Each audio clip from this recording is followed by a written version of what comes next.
Hello, ladies and gentlemen. Happy Sunday, happy Sunday, happy Sunday, guys. Let's go through this Sunday's newspapers. We see that we've got Sunday World, and then there's on the first page there 557 million rands spent on the detainees too poor to pay bail. And then we also have Mail and Guardian. It says how ANC nailed to Tolashe. Remember, that is the Minister of Social Development. You remember the story with those Chinese-made cars, USVs. And then at the far right, we've got a Sunday Times. It says there, we name Masha's UK trip a sponsor. So guys, now let's look specifically now on Sunday World. It says there, Um, over 3,000 people cannot afford 1,000 or less a bail. So there's people who are sitting in jail simply because they've got, let's say, they were given 500 rands bail, but they're not able to pay it. So those people are sitting there, and apparently each person costs the state about 463. So I don't know, it doesn't make sense. So this person costs you more to keep than to release. So then why not release them? Maybe give them 12 months to pay the money or something, you know. So now it says here, South Africa is spending about 1.5 million a day to keep 3,300 poor accused behind bars. And then it further goes on to say they cannot afford bail of less than 1,000 rand, even though they have not been convicted of any crime. So these people are not convicted. The case is still ongoing, but they cannot afford the bail. That's the reason why they're in jail. And then it gets crazy because it says here the daily bill calculated from Correctional Service Minister Peter Groenewald's figures of 463 a day for each detainee means that the taxpayers could fork out about 4.5 or 4.8 million a month or more than 557 million rand a year on the detention of people whose continued incarceration is linked to bail poverty.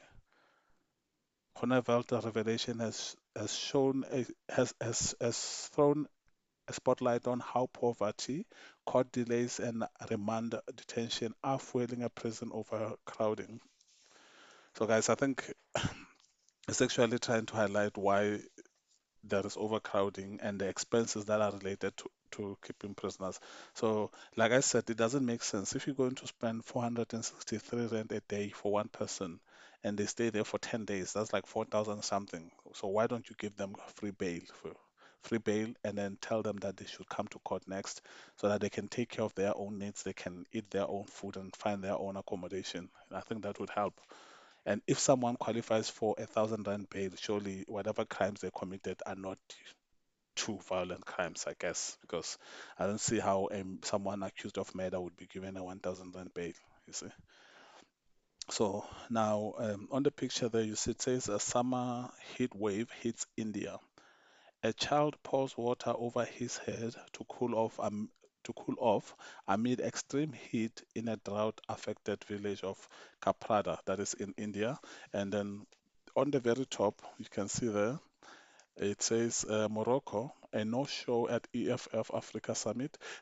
More stories or more details on page 4. In the middle, it says Johannesburg's an 8.9 billion capital expenditure is inadequate, and that is on page 6. And then you've got here desperate Ghanaians line up to go home. That is on page 8. So we'll come back to this Sunday World when we now do sport. Now let's look at the next part. Mail and Guardian. It says here how ANC nailed Tolashe. Remember Tolashe? She was the Minister of Social Development. Apparently, there were two SUV cars that were donated to ANC Women's League. One ended up being registered in his daughter's name, and another into her son's name. And also, there was issues with taking money from the nanny, the helper that was supposed to help them and get paid from. I mean, was paid by the state. She went on and took some of her money for whatever reasons which looks wrong. I mean, especially as a ANC Youth League. I mean, as a ANC Women's League woman, I mean, you'd expect her to have more sympathy for women, especially, you know. So yeah. Now we're moving on to Sunday Times.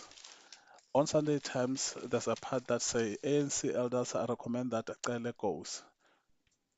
The ANC Integrity Commission has dealt a devastating blow to former police minister Bheki Cele, recommending that he considers resigning from the ANC's National Executive Committee. But this is big because remember, as a member of a National Executive Committee, he can decide whether Cyril Ramaphosa stays or not. So apparently he must resign from that, you know.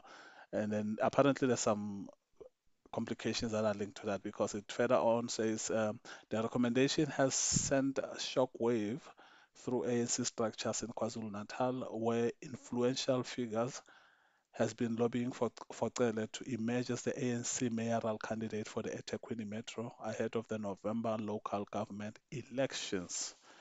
And that's about it when it comes to Cele. So now we look now on the front page of Sunday Times. It says, "We name Masha's UK trip sponsor." Remember when she appeared before Matlanga Commission?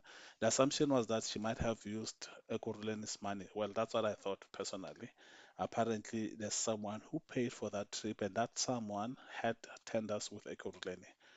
This is what Sunday Times says here. It says the benefactor behind the former city manager's 3.35 million London charter had contracts with Ekurhuleni.